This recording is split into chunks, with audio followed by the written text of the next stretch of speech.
Volume के related मैंने आपको पहले भी बताया था कि अगर आपका बैलेंस $100 से कम है तो आप जो भी वॉल्यूम बनाओगे अल्फा पॉइंट्स के लिए वो काउंट ही नहीं होगा, वो आपका बिल्कुल जीरो शो करवाएगा।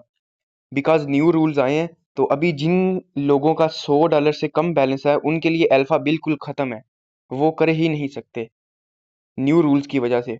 तो अभी अगर आपको पॉइंट्स चाहिए तो आपको अपना बैलेंस किसी भी सूरत में अपना $100 प्लस रखना है। आप चाहे तो $10 से भी वॉल्यूम बना सकते हो, $20 से भी बना सकते हो, लेकिन अगर आपका बैलेंस ही कम है 100 से तो फिर वो आपका बैलेंस जो वॉल्यूम है अल्फा पॉइंट का वॉल्यूम है ना वो काउंट ही नहीं होगा। तो इसलिए आपने वो चीज़ जो है ना ध्यान में रखनी है, अपना बैलेंस आपने $100 प्लस करना है। बाकी यहाँ पर एवा के ऊपर चलते हैं। अभी एवा का जो वॉल्यूम है ना वो 1x काउंट हो रहा है यहाँ पर कंपटीशन में। यहाँ पर मैंने शुक्र है कल बना लिया अपना, तो मेरा ज़्यादा हो चुका है। अभी यहाँ पर हम जो भी वॉल्यूम बना रहे हैं ना वो 1x काउंट हो रहा है।